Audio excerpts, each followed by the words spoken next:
네, 오늘 저희들은 절박한 한 아버지의 곁에 서 있습니다. 그 아버지의 이름은 야이로입니다. 이 야이로라는 이름의 뜻은 빛을 비추는 자라는 뜻인데요. 그의 이름의 뜻과는 달리 지금 그가 마주한 현실은 사랑하는 딸의 죽음을 앞두고 있는 정말 캄캄한 어둠 속에 있습니다. 그런데 그의 인생은 어떤 한 분을 만나고 나서 완전히 새롭게 변화됩니다. 그분을 만나서 그의 원래 이름의 뜻대로 온 땅에 빛을 비추는 자가 되죠. 오늘은 그가 어떻게 온 땅에 빛을 비추는 자, 진짜 야이로가 될 수 있었는지를 함께 나눠보려고 합니다. 야이로, 그는 당시에 유대 사회에서 존경받는 회당장이었습니다. 종교적으로나 사회적으로나 정말 남부러울 것이 없는 높은 위치에 있던 사람이었습니다. 그런데 그런 그가 지금 수많은 사람들이 지켜보는 해변에서 작은 마을, 또 촌동네요, 나사렛 목수 출신이었던 예수님의 발 앞에 엎드려 있습니다. 왜 그가 엎드려 있을까요? 지금 사랑하는 어린딸이 죽어가고 있었기 때문이었습니다.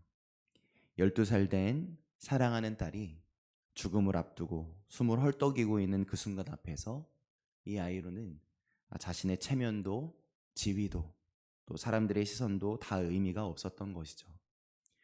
그래서 아버지 아이로는 지금 예수님께로 달려와서 바닷가 모래 위에서 자신의 지위와 체면 그 모든 것을 내려놓고 아직 살아있으나 죽어가고 있는 자신의 딸을 치료해 주실 수도 있는 그분, 그 예수님의 발 앞에 엎드려 있는 것입니다. 그리고 그가 예수님께 이렇게 말씀드립니다. 어제 본문이었던 마가복음 5장 23절인데요. 같이 한번 5장 23절을 읽어보도록 하겠습니다. 간곡히 구하여 이르되 내 어른딸이 죽게 되었사오니 오셔서 그 위에 손을 얹으사 그로 구원을 받아 살게 하소서 하거늘. 그는 예수님께 정말 간곡히 구합니다.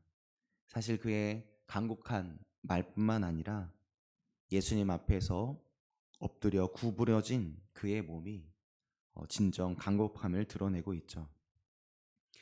여기서 간곡히라고 번역한 이 원어가 가지고 있는 뜻은 많은, 매우, 또 간절하게, 온 마음으로 라는 뜻을 가지고 있는 단어입니다.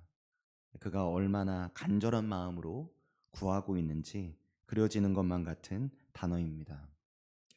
정말 간절히 온 마음으로 내 딸아이를 고쳐주시기를 간구하는 아버지 아이로. 예수님은 이 아이로의 말을 들으시고 어떻게 하실까요?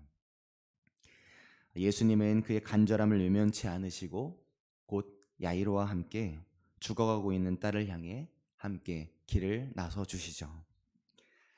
여기서 만날 수 있는 우리 예수님의 모습은 어떤 모습입니까? 시편 51편 17절에서 발견하는 모습과 같습니다. 우리 같이 한번 시편 51편 17절을 함께 읽어보도록 하겠습니다. 하나님께서 구하시는 제사는 상한 심령이라. 하나님이여 상하고 통회하는 마음을 주께서 멸시하지 아니하시리이다. 아멘. 여러분, 야이로처럼 예수님께로 달려가야 할 일들이 혹시 있으십니까? 내 안에 상하고 통회하는 마음이 내 안에 혹시 가득 채워져 있으십니까? 그렇다면 오늘 이 야이로처럼 오히려 주님께로 그 상한 마음을 붙들고 더 가까이 나아가시길 바랍니다. 상한 마음으로 간절히 구하고 있는 그 상한 심령을 찾고 계신 하나님께로 오늘 더 가까이 나아가시길 바랍니다. 우리 하나님은 우리의 간절함을, 우리의 상함을 결코 외면하실 분이 아니시기 때문입니다. 오늘 우리의 상하고 통회하는 마음을 외면치 않으실, 아니 오히려 그 상한 심령을 찾고 계시는 위로의 하나님을 오늘 이 새벽 만나시는 놀라운 은혜가 있으시길 예수님의 이름으로 축복합니다. 자, 이제 야이로는 예수님과 함께 아파하고 있는 딸을 향해 걸어가고 있습니다. 아마 마음속으로 딸아 조금만 기다려 하는 마음으로 또 감격스러운 마음으로 기쁜 마음으로 딸을 향해 걷고 있었을 겁니다. 그런데 뜻밖의 지체가 발생합니다. 이 사이에 야이로가 출발하고 이 사이에 특별한 일이 껴있죠. 바로 12년간 혈루증을 앓던 한 여인이 예수님의 옷자락을 만지면서 고침받은 기적의 사건이 이 사이에 일어납니다. 사실 야이로의 마음은 지금 한시가 급해서 마음이 타들어가고 있는데 예수님은 멈춰 서셨고 혈루증을 앓던 여인과 대화를 하시고 그렇게 계속해서 시간이 흐르고 있었던 겁니다. 그러던 와중에 야이로의 집에서 비보가 날라오죠. 35절입니다. 우리 35절을 한번 읽어보겠습니다. 아직 예수께서 말씀하실 때에 회당장의 집에서 사람들이 와서 회당장에게 이르되 당신의 딸이 죽었나이다. 어찌하여 선생을 더 괴롭게 하나이까. 이렇게 말하는 거죠. 이제 끝났습니다. 당신의 딸은 죽었어요. 그러니까 더 이상 예수님이 당신의 집으로 갈 이유가 없습니다. 라는 뜻입니다. 여러분, 사랑하는 딸이 죽었다는 소식에 이 야이로의 마음이 어땠겠습니까? 정말 억장이 무너지려고 하지 않았겠습니까? 아까 그 여인 때문에 정말 지체만 되지 않았더라도 예수님은 왜 그 여인과 대화를 하셔서 이렇게 지체를 하신 거지? 하는 정말 끝없이 터져나오는 질문과 원망의 마음, 거기다가 내가 사랑하는 딸이 죽었다라는 그 표현할 수 없는 슬픔과 두려움이 그의 마음을 덮치려고 하는 중이었을 겁니다. 그런데 예수님이 어떻게 하십니까? 그런 야이로의 마음을 아시고 마음에 어둠이 몰려오려고 하는 이 회당장 야이로에게 곧바로 이렇게 말씀하시죠. 바로 그 다음 절 36절입니다. 우리 36절도 함께 읽겠습니다. 예수께서 그 하는 말을 곁에서 들으시고 회당장에게 이르시되 두려워하지 말고 믿기만 하라 하시고. 그동안 이 내용의 설교를 저도 여러 번 듣고 또 여러 번 묵상했고 또 설교도 하기도 했지만 이번에 설교를 준비하면서는 그 무엇보다 저는 바로 이 부분에서 가장 감동이 되었던 것 같습니다. 제 딸이 지금 딱 12살을 지나서 13살이 되거든요. 그래서 더 아버지인 야이로의 마음이 어떠실지가 공감이 되는 것 같습니다. 여러분, 혹시 예수님이 이러셨다면 어땠을까요? 내가 너의 딸아이를 고쳐주려고 같이 가주는 것도 너 정말 감사해야 될 일이잖아. 그러니까 지금 들려오는 두려우는 소식쯤은 너가 좀 감당해 라고 말씀하시며 야이로가 겪는 이 상황을 그냥 내버려 두셨다면 어땠을까요? 아니라면 더 극적인 상황으로 만드시기 위해서 딸이 죽었다는 소식이 들려옴에도 그냥 모른 척 아무 말씀도 안 하셨다가 그곳에 가서 죽은 딸아이를 고쳐주셨다고 한다면 어땠을까요? 사실 예수님이 그렇게 하셨더라도 야이로의 입장에서는 전혀 할 말이 없었을 겁니다. 그런데 우리 예수님은 어떻게 하십니까? 이 야이로와 함께 딸아이를 향해 함께 걸어가는 중에도 또 큰 무리가 따라와서 예수님의 주위를 애워싸 밀어내는 중에도 혈루증에 걸린 여인을 만나서 그를 치료하시는 중에도 그 정신이 없었던 중에도 예수님은 이 딸아이를 향해서 온 마음을 쏟고 있는 이 아버지 야이로의 간절한 마음을 생각해주고 계셨던 것이죠. 그래서 딸아이가 죽었다고 전하는 그들의 말을 듣자마자 야이로를 향해 이렇게 말씀하셨던 겁니다. 두려워하지 말고 믿기만 하라. 여러분, 이 장면에서 발견하게 되는 우리 예수님은 어떤 분이십니까? 우리 예수님은 우리가 생각하고 있는 것보다 훨씬 더 많이 우리를 생각하고 계시는 분이요. 우리가 상상하고 있는 것보다 훨씬 더 깊이 우리의 마음이 어떤지를 살펴주고 계시는 분이라는 것을 우리는 이 장면에서 발견하게 됩니다. 우리들에게 밀려오는 두려운 마음, 우리에게 닥쳐오는 걱정스러운 마음, 그런 내 마음을 아무도 몰라주고, 아니 오히려 그런 나에게 믿는 사람이 왜 두려워하냐고, 뭘 걱정하냐면서 우리의 마음을 오히려 손가락질하는 사람만 우리들 곁에 있을지 모르나. 우리 예수님은 그들처럼 불안해하는 우리를 향해 손가락질하시는 분이 아니라 오히려 떨리는 우리의 마음을 늘 생각해 주시고 살펴주시고 계셨던 분이셨던 것이죠.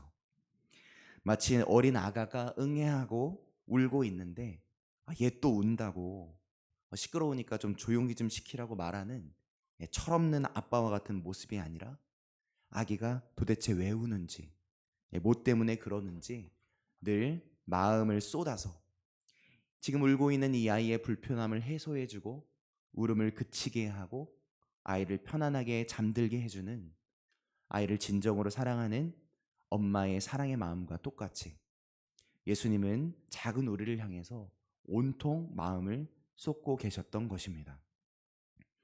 우리는 자주 인생은 혼자야 라면서, 아무도 내 마음을 모를 거라면서 외로워하고 슬퍼하고 몰래 눈물을 흘리지만, 사실 예수님을 믿어서 하나님의 자녀가 된 우리들은 예수님을 영접한 그때 이후로 단 하루도, 단 한순간도 혼자였던 적이 없었던 것이죠. 아예 그래 본 적이 없는 겁니다.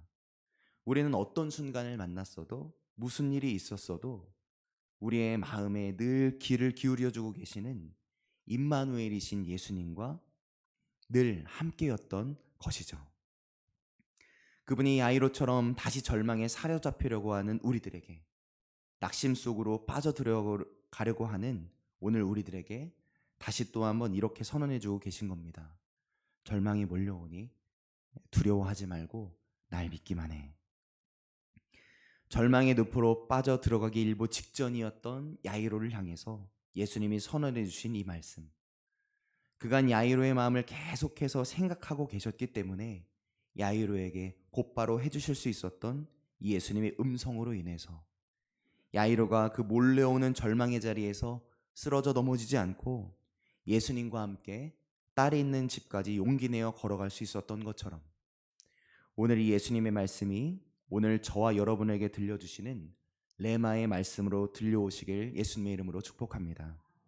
그래서 몰려오는 절망의 자리에서 오히려 주님의 손을 잡고 함께 걸어나가는 저와 여러분 되시길 예수님의 이름으로 축복합니다.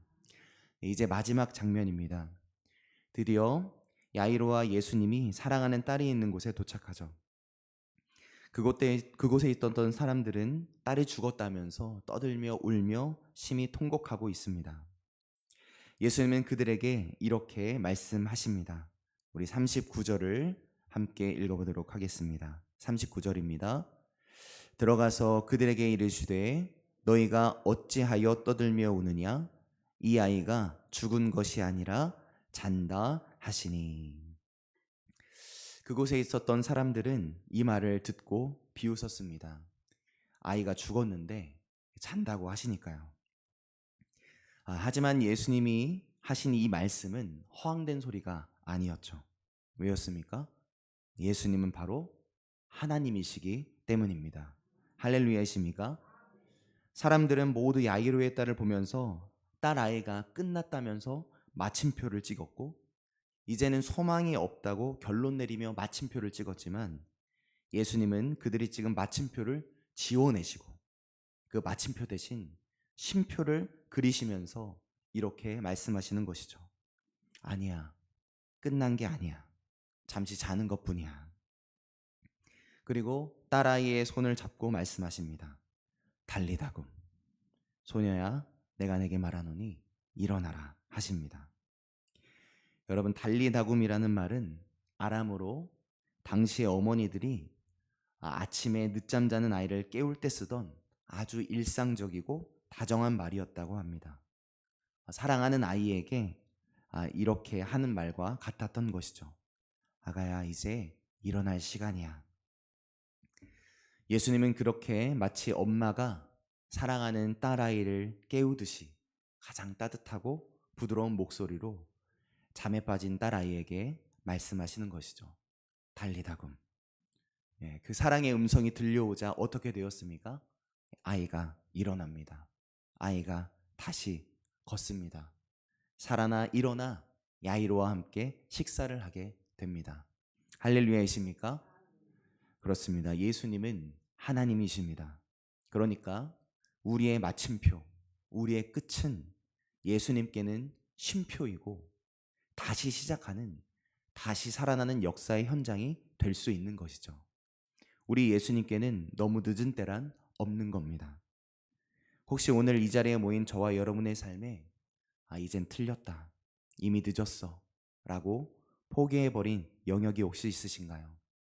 자녀의 문제, 아니면 무너진 건강, 또 막막한 경제 상황이나 깨어진 관계 앞에서 혹시 울고 계십니까? 그렇다면 잘 오셨습니다. 야이로처럼 우리 예수님을 다시 의지하시길 바랍니다. 야이로처럼 오늘 주님 앞에 완전히 엎드리시길 바랍니다. 두려워 말고 믿기만 하라 라는 그 말씀을 붙들고 다시 예수님과 함께 일어나시길 바랍니다. 그러면 그곳에서 우리는 마침표가 쉼표로 바뀌어지는 예수님의 살아있는 사랑의 음성을 듣게 될 것입니다.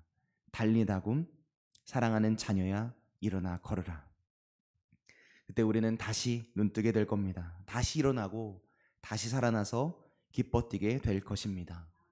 이렇게 우리들의 인생을 다시 역사의 현장으로 만들어 주시고자 우리들을 이 새벽 이 자리 가운데로 초청하여 주셨음을 믿고 오늘 마음껏 우리 사랑의 주님께로 가까이 나아가시길, 또 오늘 그분의 음성을 들으며 다시 눈 뜨시고 다시 힘차게 걸어내는 저와 여러분 모두 되시길, 그래서 만수교회 안에 정말 빛을 환하게 비추시는 이 시대에 이 자리에 야이로들이 다 되시길 예수님의 이름으로 축복합니다.